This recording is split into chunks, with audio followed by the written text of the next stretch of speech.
10వ అధ్యాయము 38వ మాట చదువుకుందాం. అంతటి వారు ప్రయాణమైపోచుండగా ఒక గ్రామంలో ప్రవేశించెను. మార్త అనే ఒక స్త్రీ ఆయన తన ఇంట చేర్చుకొనెను. ప్రార్థన చేసుకుందాం. పరిశుద్ధుడు అయిన ప్రభువా, మమ్మల్ని మిక్కిలిగా ప్రేమించిన మా కన్న తండ్రి, నీకు వందనాలు స్తోత్రాలు చెల్లించుకుంటున్నాం. నీవే మా దేవుడివి నాయనా. మేము ప్రజలమై ఉన్నాం అయ్యా. మీ కనుదృష్టి మా మీద ఉంచమని ప్రార్థన చేస్తూ ఉన్నాం. ఒకసారి మమ్మల్ని జ్ఞాపకం చేసుకోమని, అపాత్రుడును అయోగ్యుడైన నన్ను కూడా కరుణించి, దేవా నీ మాటలు నా హృదయంలో పెట్టి నీ పిల్లలకి నాకు గ్రహింపు దయచేయమని యేసయ్య నామాన్ని బట్టి అడిగి వేడుకుంటున్నాను తండ్రి, ఆమేన్. ప్రియులారా, ఇక్కడ మార్త అనే ఒక స్త్రీ ఉన్నది. తనకి ఒక సహోదరి మరియ కూడా ఉంది. తనకు ఒక సహోదరుడు లాజరు కూడా ఉన్నాడు. వీళ్ళు ముగ్గురు తల్లిదండ్రుల గురించి రాయబడలేదు, కానీ వాళ్ళ బంధువుల గురించి రాయబడలేదు. కానీ ఆయన ఒక గ్రామంలోకి వెళ్ళినప్పుడు తన ఇంట చేర్చుకునేను. మార్త తన ఇంట్లో చేర్చుకునేను. నీ ఇంట్లో ఎప్పుడైనా చేర్చుకున్నావా? సేవకుడిని ఎప్పుడైనా పిలుచుకున్నావా? సేవకుడికి ఎప్పుడైనా ఆతిథ్యం ఇచ్చావా? భోజన పదార్థాలు పెట్టావా? ఇక్కడ ఈ ముగ్గురు యవ్వనస్తులు యేసు ప్రభువును చేర్చుకొని ఆతిథ్యం ఇచ్చేవాళ్ళు, దేవునికి నమ్మకంగా జీవించేవాళ్ళు. ప్రియులారా, ఆయన తన ఇంట చేర్చుకునేను. ఆదికాండము 18వ అధ్యాయము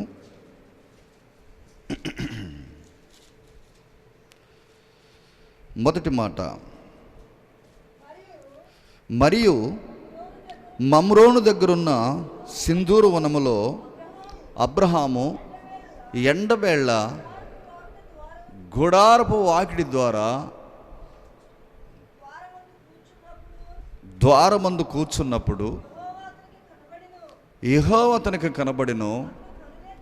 అతని కనులెత్తి చూసినప్పుడు ముగ్గురు మనుషులు అతడి ఎనది నిలబడి ఉండెను. అతను వారిని చూసి గుడారపు వాకిడి దగ్గర నుండి ఎదుర్కొనుటకు పరుగెత్తుకొని నేల మట్టికి వంగి. ప్రియులారా, ఇక్కడ అబ్రహాము సింధూరం అనే దగ్గర ఎండవేడి ఆ చెట్టు కింద అలసట తీర్చుకునేటప్పుడు ముగ్గురు మనుషులు వచ్చారు. దేవుని దూతలని కూడా ఉంది అక్కడ. ఎప్పుడైతే దేవుని దూతలు వచ్చారో, దేవుని దూతలు వచ్చినప్పుడు సాష్టాంగ నమస్కారం చేసి, అయ్యా మా ఇంటికి రండి అని చెప్పి, ప్రియులారా చూడండి, వాళ్ళ చేతులు కాళ్ళు కడుక్కున్న తర్వాత వాళ్ళకి మంచినీళ్ళు ఇచ్చారేమో, వాళ్ళు కూర్చున్నారు. ఆ చెట్టు నీడన కూర్చున్నప్పుడు ఈయన మందలోకి వెళ్ళి పరుగెత్తి ఈ అన్నను పాలను రావటానికి చారమ్మకు చెబుతున్నాడు, తన భార్యకు చెబుతున్నాడు, 3 మానికలు మెత్తన పిండి పిసికి పొంగని రొట్టెలు కాల్చు. దేవుని బిడ్డలకి ఆతిథ్యం ఇవ్వటానికి, అంటే భోజనం పెట్టడానికి ఆ ఇంటికి చేర్చుకున్నాడు. అబ్రహాము, ప్రియులారా చూడండి, దేవుని యందు భయభక్తులు కలిగి ఉండేవాడు. మనకు ఆశీర్వాదాలు రావాలంటే ఎక్కడి నుంచి ఒక ఇంటి మీద ఒక ఇల్లు వచ్చి పడితే కాదండి. చాలామంది కోరుకుంటారు, ఎక్కడి నుంచి అన్న వచ్చి, ఏమండి ఆ కుటుంబం వచ్చి నా కుటుంబం మీద పడితే మాకు కలిసి వస్తుంది అనుకుంటారు. లేదు లేదు ప్రియులారా, దేవుణ్ణి నువ్వు ప్రేమించినట్టయితే, దేవుని సేవకులను ప్రేమించినట్టయితే, నువ్వు ఇంట్లోకి చేర్చుకున్నట్టయితే నీకు ఏది కొదవ ఉన్నదో దానికి తెలుసు. దేవునికి నీ ఇంట్లో ఏది కొదవ ఉన్నదో. చాలామంది కొదవలతో ఉన్నారు కదా. లేనన్న వాళ్ళు చేతులు ఎత్తుతారా? మాకు అన్నీ కొదవలేనండి, మా ఇంట్లో అన్నీ కొదవలుగా ఉన్నాయి, మా ఇంట్లో రోగాలు ఉన్నాయి, మా ఇంట్లో సమస్యలు ఉన్నాయి, మా ఇంట్లో బాధలు ఉన్నాయి, మా ఇంట్లో లేమిడి ఎన్నో ఉన్నాయి, కోకొల్లగా ఉన్నాయి. కానీ అవన్నీ పోగొట్టుకోవాలంటే మనం ఏం చేయాలి? నమ్మకంగా జీవించినప్పుడు అబ్రహాం చేసింది అదేనండి. అబ్రహాము ఎండి బంగారాలతో తొలదూగాడంటే కారణం ఏంటో తెలుసా? దేవుని సేవకులను చేర్చుకోవటం. దేవుని సేవకుని పాద ధూళి దులిపినట్టయితే ప్రియులారా కుటుంబం ఆశీర్వదించబడిద్దని బైబిల్ చెబుతుంది, నేను చెప్పట్లేదు. వాళ్ళ పాదాలంట సుందరమైనవి. ఎప్పుడైనా నీ ఇంట్లో చేర్చుకున్నావా? మీకు రోగాలు వచ్చినప్పుడు, మీకు సమస్యలు వచ్చినప్పుడు, మీకు లేమిడి లేనప్పుడు ఎప్పుడైనా చేర్చుకొని ప్రార్థన చేసి కొంచెం గుక్కడి సన్నీళ్ళు ఇస్తేనే పరలోక రాజ్యంలో ప్రతిఫలం పోదు. ఈనాడు ఎంతమంది ప్రతిఫలాన్ని పోగొట్టుకుంటున్నారు? ఎప్పుడైనా వచ్చి మా ఇంటికి రండి అయ్యా, మీరు కొంచెం మీ అడుగులు పెట్టండి అయ్యా. సేవకుడు ఏమండి ఎంతగా చూస్తున్నావు కదా, సేవకుడు అంటే భయం లేదు కదా. దేవుని యందు నమ్మకంగా ఉంచేవారు దేవునికి భయపడతారు, దేవుని బిడ్డలకు భయపడతారు. ఈయన ప్రియులు చూడండి, మెత్తన పిండి 3 మానికల పిండి పిసికి పొంగన్ రొట్టెలు కాల్చమని చెప్పినప్పుడు ఆమెకి 90 సంవత్సరాలండి వయసు. మరి నీకెన్ని?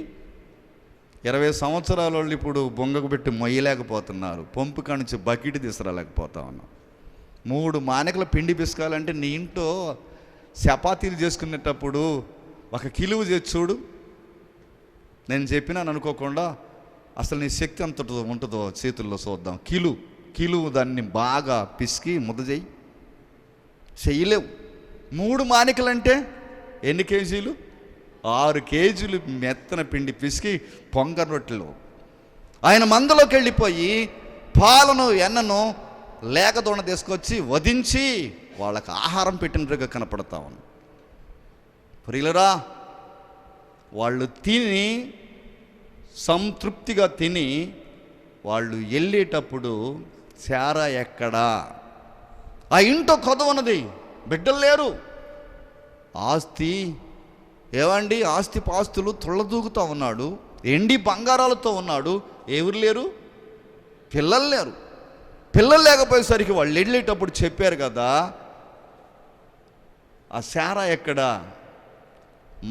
మరుసటి సంవత్సరం మళ్ళీ ఇదే సంవత్సరాన్ని వస్తాము, నీ కౌగిట్లో కుమారుడు ఉంటాడు. ప్రియులరా, ఎంత గొప్ప ఆశీర్వాదం అండి. అవును, ఇస్సాకును కన్నది శారా.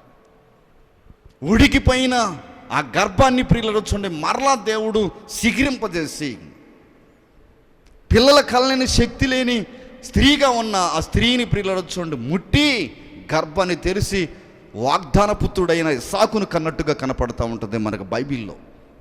ఎవరని చేర్చుకుంటే దేవుని సేవకులను చేర్చుకొని తృప్తిగా తినిపోయేటప్పుడు వాళ్ళు ఆశీర్వదించిపోతారండి. ఎప్పుడన్నా ఉందా నీకు అలవాటు? ఎప్పుడన్నా పిలుస్తావు అంతే. బాగలేనప్పుడు పిలుస్తావు, బాధల్లో ఉన్నప్పుడు పిలుస్తావు, కానీ సంతోషంగా ఉన్నప్పుడు అయ్యా మా ఇంటికి వచ్చి పోండి, మీకు భోజనం చేస్తున్నాం. దేవుని సేవకుడు ఎప్పుడు ఆశపడడం, నీ తిండి మీద నీ భోజనాల మీద ఎప్పుడు ఆశపడ్డా, కానీ నీ కుటుంబాన్ని బాగు చేయటం కోసం ఆ ఇంటికి రావాలని చూస్తూ ఉంటాడు. ఉన్నావా?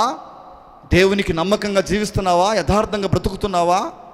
అబ్రహాం ప్రియులు చూడండి పిల్లలు లేకపోతే పిల్లలకి అన్నట్టుగా కనపడతా ఉన్నదండి. అవును, ఈనాడు ఎంతమంది ప్రియులు చూడండి అదే 19వ అధ్యాయంలో కూడా మనకు కనపడతా ఉన్నది. ఆ సాయంకాలము 2 దేవదూతలు సొదొమ చేరినప్పటికీ లోతు సొదొమ గవని యొద్ద కూర్చుని ఉండెను.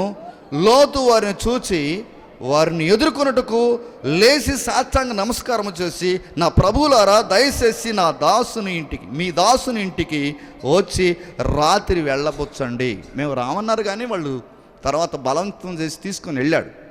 భోజనాలు సిద్ధపరిచారు. భోజనం చేసిన తర్వాత పండుకున్న తర్వాత ఏరే కథ జరిగింది. అయినప్పటికీ లోతు చాలా నశించిపోవలసిన వాడు, లోతు పతనం అయిపోవాల్సిన వాడు. ఎందుకంటే సొదొమ గొమొర్రా పట్టణంలో పాపం ఎక్కువ ఉండేది. బూతులు మాట్లాడేవాళ్ళు ఉండేవాళ్ళు, వ్యభిచారం చేసేవాళ్ళు ఉండేవాళ్ళు, అక్రంగా తాగేవాళ్ళు ఉన్నారు. ఇది న్యాయమా అన్యాయమా అని అడిగేవాడు లేడా దేశంలో. ఆ పట్టణంలో లేనప్పుడు ప్రియులు చూడండి దేవుడు ఉగ్రతను పంపించి అగ్ని దింపి నేల మొలకలు లేకుండా చంపి పడేశాడండి జనాన్ని మొత్తాన్ని. లోతుని కాపాడటానికి కారణం ఏంటి చెప్పండి? దేవుని దేవదూతల్ని చేర్చుకొని ఆతిథ్యం ఇచ్చాడు. మొట్టమొదటి పాయింట్ అది. అబ్రహాం గారు చేసిన ప్రార్థన తర్వాత దేవుని సేవకులు చేర్చుకొని ఆతిథ్యం ఇచ్చిన తర్వాత అక్కడున్న పాపులతో పాటు నశించిపోకుండా కాపాడబడ్డాడండి. దేవుడు గొప్ప ఇంతలు చేస్తాడు మన పట్ల, నువ్వు చేర్చుకున్నట్టయితే నీ సేవకుణ్ణి. ఉన్నారా ఈనాడు దేవునికి నమ్మకంగా జీవించేవాళ్ళు ఉన్నారంటారా? దేవునికి అపనమ్మకంగా జీవించే ఇష్టానుసారంగా బ్రతికేవాళ్ళు కుటుంబాలు ఎంత మాత్రం వృద్ధిల్లవు. దేవుడి సేవకుడు అంటే లెక్క లేకుండా దేవుడి సేవకుడి మీద తగువాడేవాడు, దేవుడి సేవకుడి మీద నిందలేసేవాడు ఎన్నడూ కూడా ప్రియులారా చూడండి బ్రతకడో, బ్రతికి బట్ట గట్టలేడు. నీ ఇష్టానుసారంగా జీవించినట్టయితే ప్రియులారా కుటుంబాలను పతనం చేసుకుంటావు అంతే. దేవుని బిడ్డల్ని ఎవరైనా ఏదన్నా అంటే ఆయన కనిగుడ్డు ముట్టుకున్నట్టు వాక్యం చెబుతా ఉన్నది. ఆయన కనిగుడ్డు మీద నువ్వు ముట్టినట్టయితే ఎంత బాధ అండి. మనకు కంట్లో నలకబడితే ఎంత బాధ తీసుకున్నదాకా. ఆ కన్నంతా మెరమెరలాడుతుంటుంది, కన్నీళ్ళు కారుతూ ఉంటుంది, కన్నంతా ఎర్రబడిపోతూ ఉంటుంది. మరి దేవుని బిడ్డలు ముడితే ఉండదా శిక్ష? అవును, ఖచ్చితంగా శిక్ష ఉంటుంది. నీ జీవితాన్ని మార్చుకో ప్రియులరా. లోతు కుటుంబం పతనం కాకుండా తన జీవితాన్ని ప్రియులరా చూడండి కాపాడాడు. తన పిల్లల్ని, తన భార్యని తన కాపాడబడ్డాడంటే కారణం ఏంటో తెలుసునా? దేవునికి ఇష్టంగా జీవించి మేము రామని చెప్పినా కూడా బలవంతంగా తీసుకుపోయి ఇంట్లోకి చేర్చుకొని భోజనం. కొంతమంది స్త్రీలు ఉంటారు, అయ్యా మా ఇంటికి రండి అయ్యా, ఈ పలహారం తీసుకోండి అయ్యా, ఈ జాంకాయ తినండి అయ్యా, ఇదిగయ్యా. ఉన్నారా? ఏమండి దేవుని బిడ్డలో తినిపోతే నీకు ఆశీర్వాదం సంగతి నీకు తెలియదు. అది తెలియకే నువ్వు ఎప్పుడు దరిద్రంలో ఉంటున్నావు. చాలామంది దరిద్రంలో ఉండటానికి కారణం ఏంటంటే బైబిల్ చెబుతూ ఉన్నది. బైబిల్ చదువు, దాన్ని పాటించు, నీకు అర్థమైపోతూ ఉంటుంది ప్రియులరా. అదే రాజుల గ్రంథము 17వ అధ్యాయము 1వ రాజుల గ్రంథము 17వ అధ్యాయము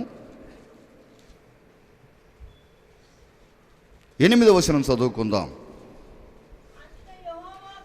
అంతటి యెహోవాకు అతనికి ప్రత్యక్షమై ఎలాగ చలవిచ్చును, నీవు సీదోను పట్టణ సంబంధి అయిన సారెపతి అను ఊరికి పోయి అచ్చట ఉండుము, నిన్ను పోషించుటకు అక్కడ ఒక స్త్రీ ఉన్నది.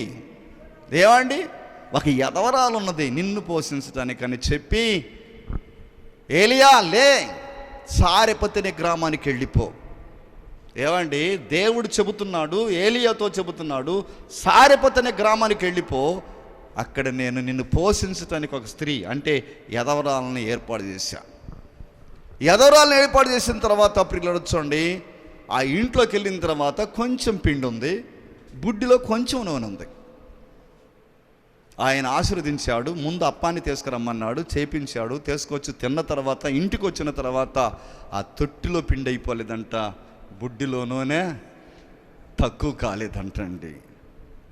వాన కురిసిన దాకా, వర్షం పడ్డదాకా, మరలా పంటలు సిగిరించి మరలా ప్రియులారా చూడండి పైర్లు ఎప్పుడైతే పంటకు వస్తాయో అప్పుడు మరలా, అప్పుడు దాకంట తొట్టిలో పిండి అయిపోలేదు, బుడ్డిలో నూనె తక్కువ కాలేదండి. ఎందుకని? దేవుని సేవకుడు వచ్చాడు ఇంట్లోకి. ఈ ఇంట్లో కొదవలు ఉన్నాయి, కొంచెం నూనె ఉంది, కొంచెం అప్పం ఉంది, కొంచెం పిండి ఉంది, అప్పం చేసుకొని తిని చచ్చిపోదాం అనుకొని డిసైడ్ చేసుకున్నారండి తల్లి కొడుకు. వీళ్ళిద్దరూ చనిపోవడానికి సిద్ధంగా ఉన్నప్పుడు ప్రియులారా దేవుడే ఏలియాని పంపించి ఏలియాని పోషించడానికి ఒక యదవరాలను ఏర్పాటు చేసిన తర్వాత వాళ్ళు తిన్నారండి. వర్షం పడదాకా తింటా వస్తూ ఉన్నారు. కొంతకాలం అయిన తర్వాత ప్రియులారా చూడండి కుమారుడు కాయల పడి చచ్చిపోయాడు, సబ్బును పడి చనిపోయాడు. చనిపోయిన తర్వాత అయ్యా నా కుమారుడు చనిపోయిన తర్వాత వెంటనే తన ప్రియులారా చూడండి దేవుని సేవకుడు ఆ గదిలోకి వెళ్ళిపోయి తన్ని లేపినట్టుగా ప్రార్థన చేసినట్టుగా కనపడదండి. అక్కడ ఏ కొత్త ఉందో చెప్పండి? కుమారుడిని పోగొట్టుకున్నది చంపబడ్డాడు. దేవుని సేవకుడు వచ్చి ప్రియులారా చూడండి ఆ ఇంట్లో ప్రార్థన చేసిన తర్వాత ఆ కుమారుడు లేచినట్టుగా కనపడతాం. 14వ వచనం చదువు, 17-14. భూమి మీద యెహోవా వర్షం కురియే వరకు ఆ తొట్టిలో పిండి తక్కువ కాలేదు, బుడ్డిలో నూనె అయిపోలేదని ఇశ్రాయేలు దేవుడైన యెహోవా సెలవిచ్చి ఉన్నాడనెను. ప్రియులారా చూడండి, ఆ కుమారుడు చనిపోయిన తర్వాత ప్రియులారా వాళ్ళకి ఏం తక్కువ కాలేదు. ప్రియులారా, నీవు దైవజనుడువని, నీవు పలుకుచున్న యెహోవా మాట నిజమని ఇందుచేతనే నేనెరుగుదును. దైవజనుడు నువ్వు ప్రార్థన చేసేవాడివి, నా కుమారుని లేపి నా చేతికిచ్చావు కాబట్టి. ప్రియులరా, దేవునికి నమ్మకంగా జీవించిన ఆ సారెపతే యదవరాలు ప్రియులరా, నిజముగా నువ్వు దేవుని సేవకుడు అని రూఢిగా చెబుతా ఉన్నదండి. చెబుతావా? నిజముగా నీ జీవితాన్ని మార్చుకుంటావా? పరిశుద్ధంగా ఉంటావా? సేవకులను చేర్చుకోకుండా నువ్వు దూషించినట్టయితే, ఇష్టానుసారంగా బ్రతికినట్టయితే కుటుంబంలో ప్రియులరా మేలులుండవు, కష్టాలు ప్రారంభం అవుతాయి, నష్టాన్ని కొని తెచ్చుకుంటామన్న సంగతి మర్చిపోవద్దు దయచేసి.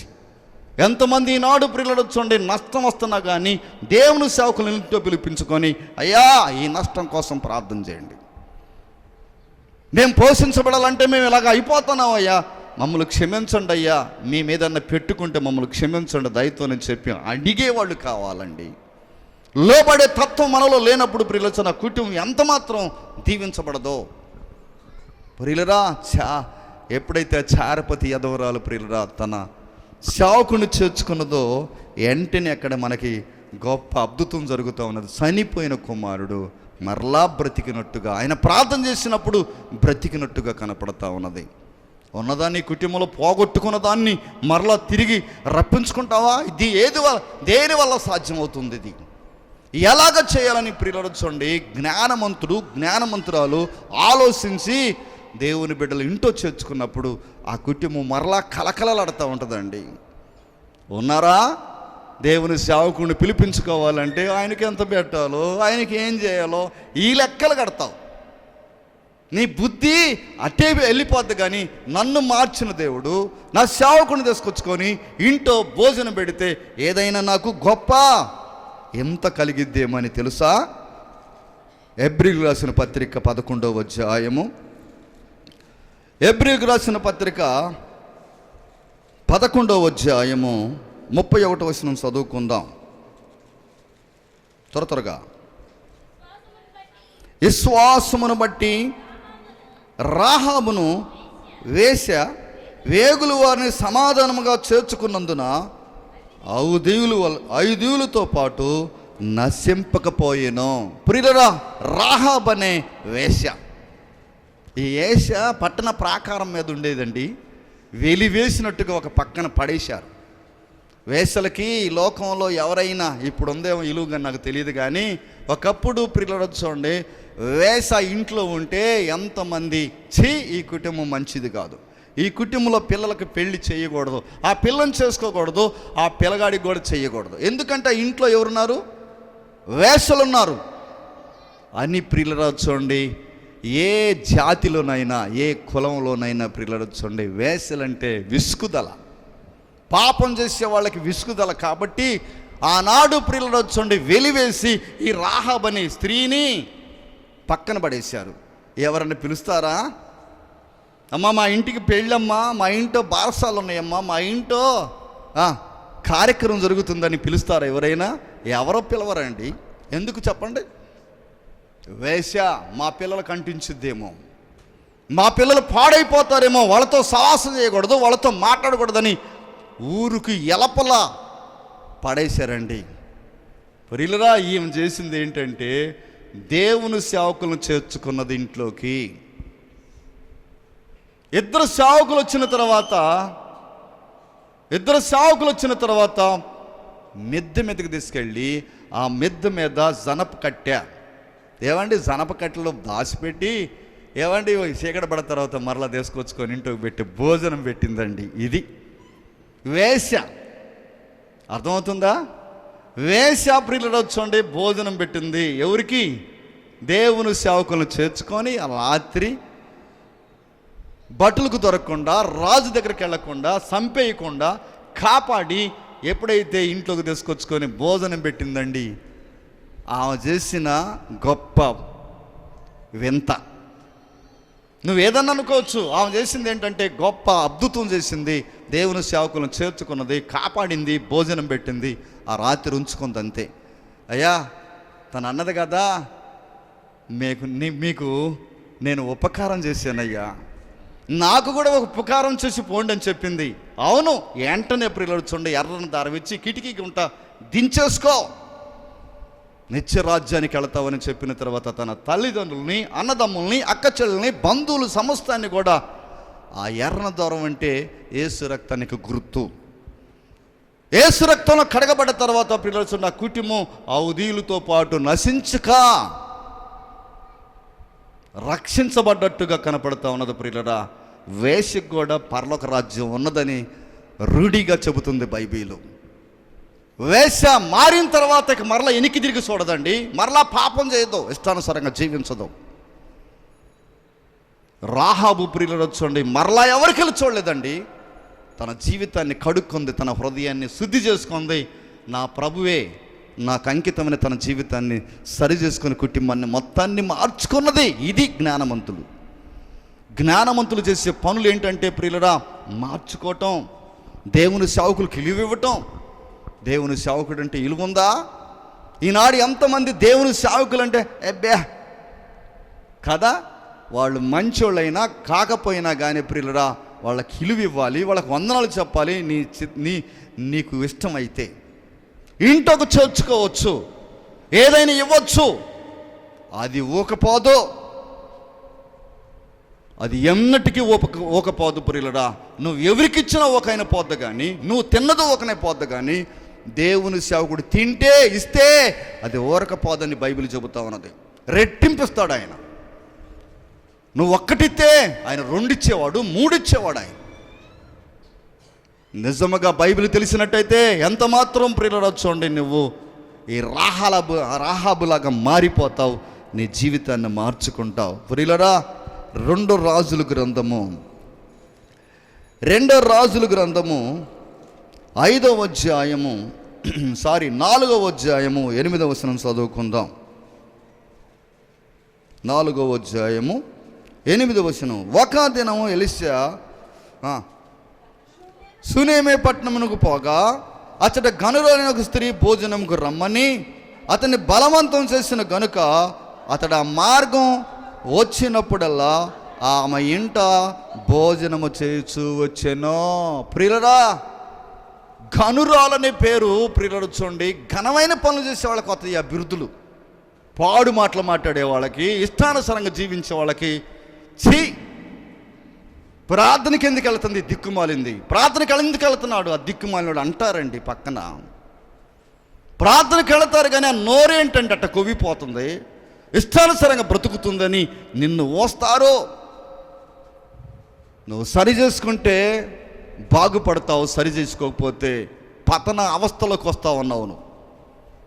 ప్రియులరా, ఈనాడు ఎంతమంది ప్రియులు వచ్చండి భోజనానికి రమ్మని, ఆయన వచ్చినప్పుడల్లా నా ఇంట్లో భోజనం చేసిపోవాలి. ఎక్కడ వాక్యం చెప్పినా, ఎవరింటో వాక్యం చెప్పినా నా ఇంట్లో వచ్చి పండుకోవాలి.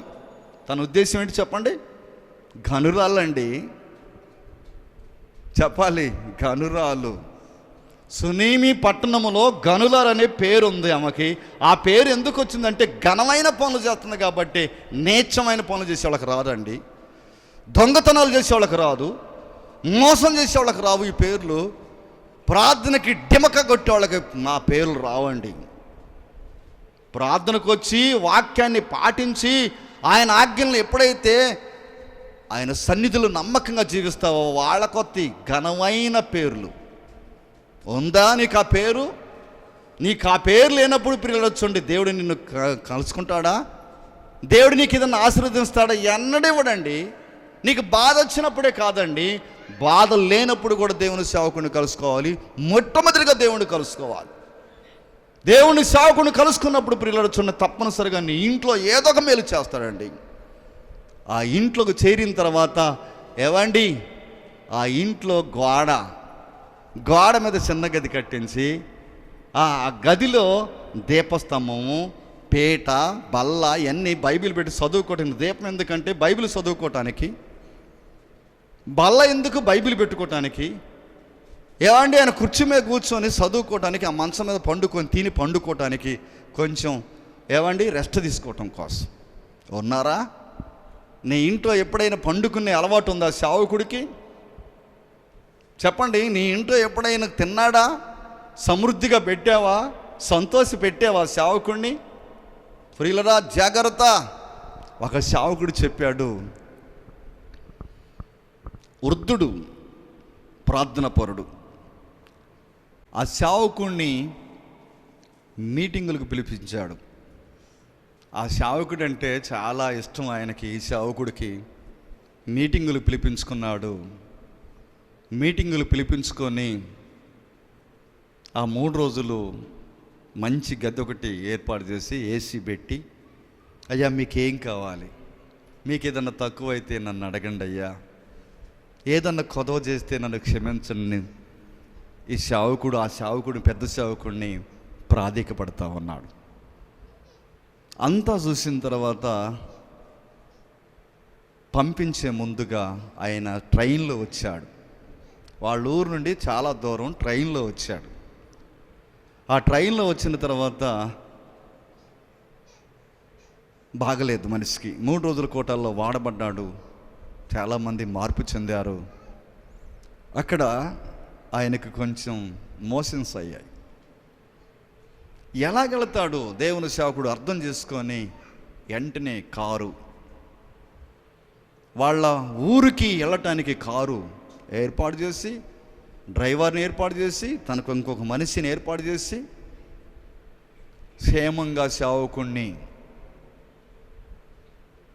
తీసుకుపోయి దింపండి అని చెప్పి తనకింత కట్టడి పెట్టి, అయ్యా మన్నించండి, మిమ్మల్ని ఏదన్నా కొంచెం లోటుగా చూస్తే క్షమించమని డబ్బులు పెట్టి కారును పంపించి, ఒక మనిషిని పంపించి, ఆయనకి ఏం కావాలో జ్యూసులు కావచ్చు, మజ్జిగ రసం కావచ్చు ఇచ్చుకుంటూ తీసుకొని వెళ్ళారండి.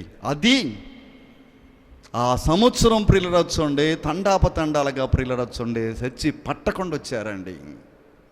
అవును, ఈనాడు ప్రియులరొచ్చండి సేవకుని తెచ్చుకునే గుణాలు ఉన్నాయా, లక్షణాలు ఉన్నాయా? నీ కోసం ఎంతైనా పెట్టుకుంటావు, నీ కోసం ఎంతైనా ఖర్చు పెట్టుకుంటావు, ఇతరులకు ఎక్కడైనా నష్టపెట్టుకొని నీ ఆస్తిని పాడు చేసుకుంటావు. కానీ దేవుని సేవకుడికి ఎప్పుడైనా తెచ్చుకున్నావా?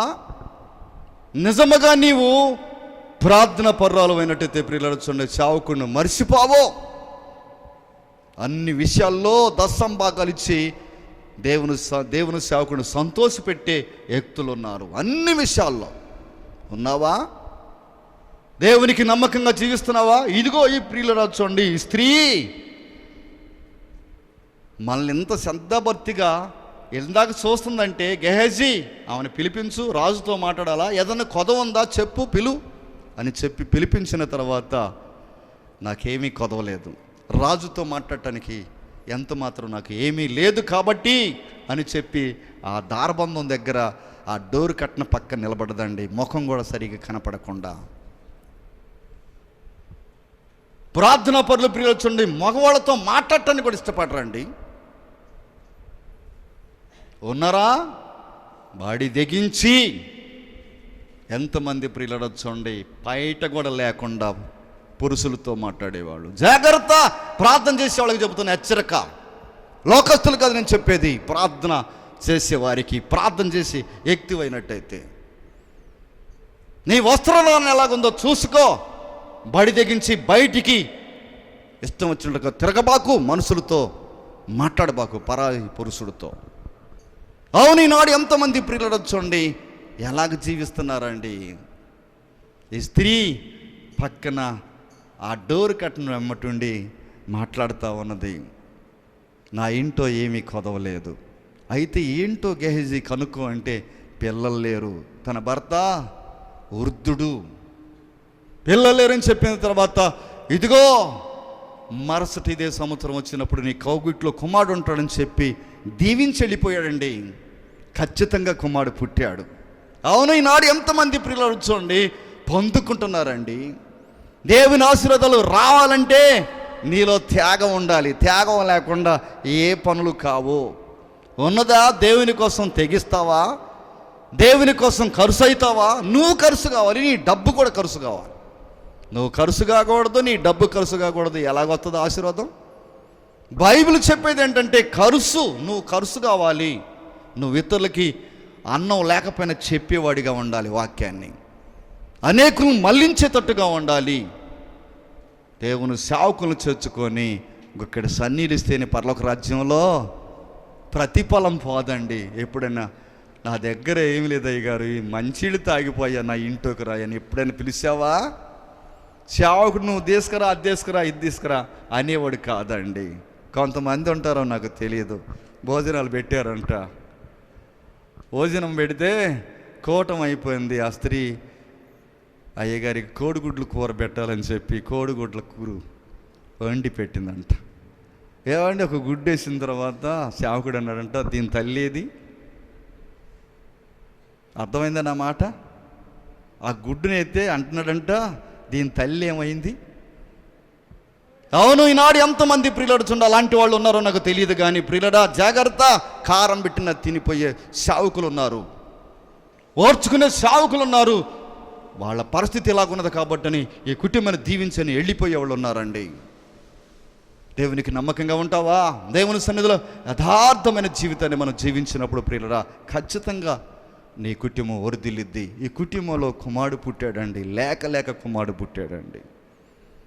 ఎంత సంతోషం అండి. ఆ ఇంట్లో పిల్లలు లేని లోటు చెప్పాలి. చాలామంది స్త్రీలు ఎంత బాధపడతారో, ఎంత అనుభవిస్తారో ఆ శోకం పిల్లలు లేని వాళ్ళని అడిగితే చెబుతారండి అది. అవును, మనం ఏదో పిల్లలకి అన్నాం కానీ వాళ్ళు చూసుకోవడం చేత కాదు. కొంతమందికి పిల్లలు లేని వాళ్ళేమో ఆ కుమారుడు నాకు ఇస్తే బాగుండేమని చెప్పి ఎంత సంతోషిస్తారండి. ఉన్నారా? ఎలాగొస్తారు వాళ్ళు? ఏదో చెట్లకి రుబ్బిళ్ళ గడితే లేకపోతే దారాలు గడితే ఉయ్యాలేసి ఊపితే పుట్టరండి చెట్లకి. లేకపోతే తడి బట్టలతో మందిరం చుట్టూ తిరిగితే ప్రదర్శనం చేసుకుంటే పుట్టరండి. ఇక్కడ చెప్పేది ఏంటంటే ఆ స్త్రీ గనురాలు చేర్చుకున్న తర్వాత ఆ ఇంట్లో కొదవా దేవుడు తీర్చాడు. పిల్లలు లేని లోటు ఇచ్చాడండి. పిల్లలు లేకపోతే నువ్వు వృద్ధాప్యంలోకి వచ్చిన తర్వాత ఎవరెత్తారు గ్లాసు నీళ్ళు? నీ నోటు ముందుకు ప్లేట్ వచ్చుద్దా? నీ భర్త ముసలోడు, నువ్వు ముసలిదానివి, ఎవరు చూస్తారండి? అవును, అందుకనే ప్రియులారా చూడండి, దేవుని సన్నిధిలో నమ్మకంగా ఉండి సేవకులను పిలిపించుకొని ప్రార్థన చేసి అన్న మందిరంలో ఉపవాసం ఉండి కన్నీరు కాల్చినట్టు కనపడతా ఉంటుంది. ప్రియులారా ఉన్నారా? పిల్లలు లేకపోతే ఏమైందిలే కదా. చాలామంది ప్రియులారా చూడండి, ఆ దేవుడు ఇవ్వలేదుగా ఆయన మీద నిందలేస్తావు, ఆయన బాధ పెడతావు, కానీ ఆయనకి ఇంకా కోపాన్ని రేపుతావు.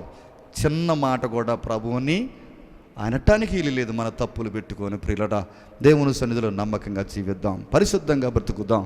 దేవుని కోసం జీవించినట్టయితే మన కుటుంబాలు వృద్ధిలుతి. దేవుడి చిన్న మాటలు దేవుడు దీవించును గాక. ప్రార్థన చేసుకుందాం.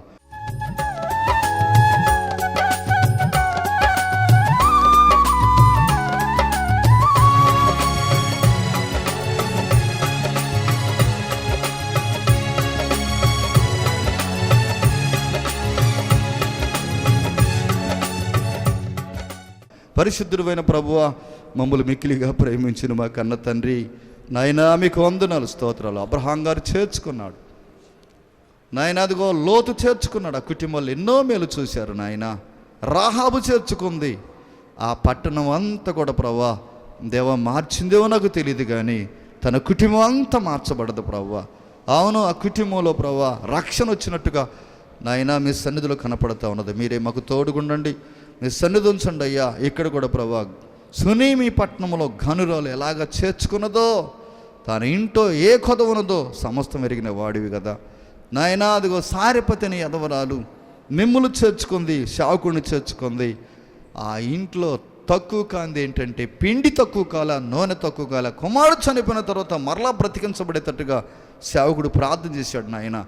ఇలాంటి నాయనా సమస్యలు వచ్చినప్పుడు మాకు ఎవరు కావాలయ్యా? మా బంధువులు కాదు కదా, మా రక్త సంబంధులు కాదు కదా ప్రభువా. మాకు సరైన సొల్యూషన్ ఇచ్చేవాడు సేవకుడే కాబట్టి నాయనా అదిగో తండ్రి మేము ప్రేమించేవారిగా మమ్మల్ని చేయండి. మీ సన్నిధి ఉంచమని ప్రార్థన చేస్తూ ఈ వాక్యానికి ముద్ర వేసిన ఆలోమాలో ఫలించేటట్టుగా చేయండి. యేసయ్య నామాన్ని బట్టి అడిగి వేడుకుంటున్నాం తండ్రి, ఆమేన్.